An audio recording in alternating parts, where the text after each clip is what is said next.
from a very far land up in the mountains and highlands of this great land of ours. Allow me to tell a tale to you, a tale that I must tell tonight, a tale that I have recounted so from my memory a long, long time ago. So, ladies and gentlemen, if you are interested and to hear this tale of woe, a tale of great adventure, a tale of great woe, strap into your seats and let me say, sit down and let me tell my tale. Without further ado, allow me to tell this tale tonight. Are you ready? Once upon a time, or a while ago, 6 moons to be exact. 6 moons or 6 months, what you may know, 6 moons to be exact. There was a young man, much like myself, who was going about his day. He did not know what would come of which that day would give him so much woe. That day he would face his greatest foe, a task of great proportions. His master went and told to him, "You must do this and save us all." He went and pleaded, "Master, please, do not give me this task of woe." For this task in his mind was of great proportions he cannot fathom, of great proportions that he has to sail the seas and cross mountains to achieve, of trials and tribulations. Anon, he said to himself, "Why me? Why this? Why should I take this task of which I cannot do?" He went and told himself and cried to his sleep, "Why, oh why me?" And so he told himself that 2 nights in a row and came to his nerves, thankfully so. He went out with a mindful adventure, keeping out thoughts of wear and dread, and went and on this breezy adventure of trials and tribulations ahead. He went through mountains and across the seas, battling managerial concerns and ungrateful schedules, hitting him down and kicking him low, so much so that he cannot see his goal in sight, of which he cannot see. He tries to grab on, he did, to that goal of which he wants to achieve. He tried with grit and determination to grab on to that goal he has in mind. And a little more, he had that goal in sight. And that, ladies and gentlemen, is a tale I promised to you. A tale of great adventure, a tale with scenes of grandeur. A lot of tales, much like this, ended in a happy tone. Now, if you feel that I, as your narrator, was lacking, and the story was, I don't know, a bit lacking, you may be a bit true, and a bit true, that this is a fairy tale I recount to you from my own memory. A fairy tale of which is not like reality. Or reality is a lot less simpler than all that. A lot less simpler than alliterated lines of poetry, which is very hard to do. It's much more complex. Because in fairy tales, you see, they never tell you what happens in between the scenes, especially in movies. In movies, you watch these heroes go off in a great montage of scenes to get to their goal. You see them run, you see them climb, you see them fight great beasts.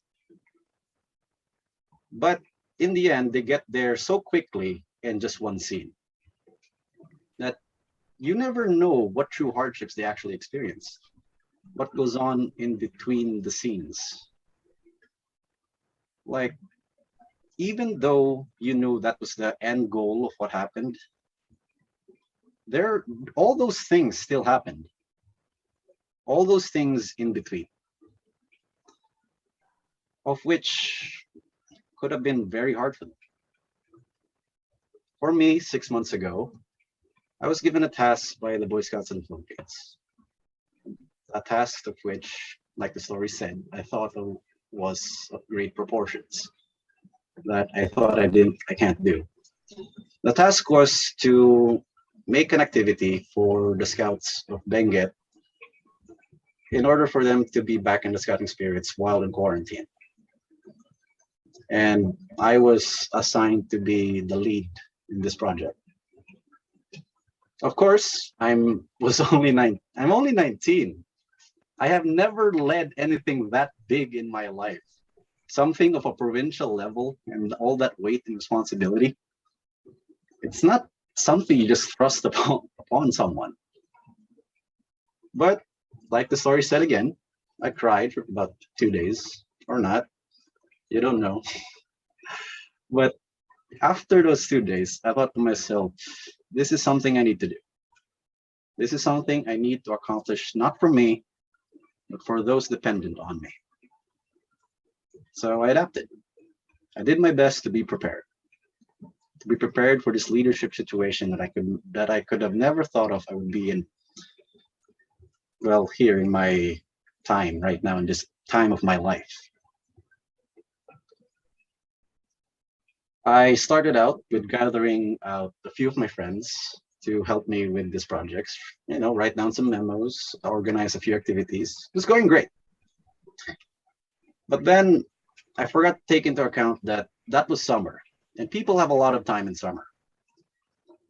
And when school started, everybody disappeared just like that. All of them, one by one,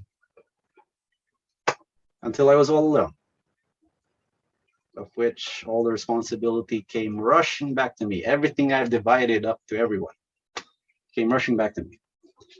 And all that responsibility has weight. And when something is that heavy, comes to you so suddenly, it can break you. Of which it kind of did break me. Because how am I supposed to write all those memos? How am I supposed to recruit all these people to join this activity? How am I supposed to do all of these things? And then I just remembered that I'm a Boy Scout and that I must be prepared, no matter how hard it is to be in that situation right now. So I casted out of all of my anxieties. I casted out all thoughts of doubt that I had in my mind and did the one thing that I was supposed to do. Be the one thing that I'm supposed to be. A leader in an unfamiliar situation. I grabbed up all my friends, I grabbed up my staff and tried again. But this time, we made it work.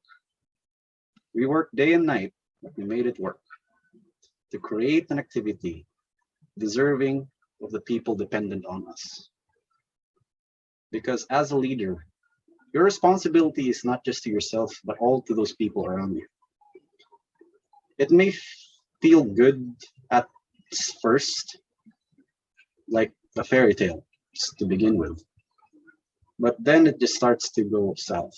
And that's the moment where you have to feel like it is truly a fairy tale and that you are the hero of the story and that you will make it through. So I tell this to all of you. That is my experience this past 6 months. I did it, and I am here right now to be telling this story to you. Go out there.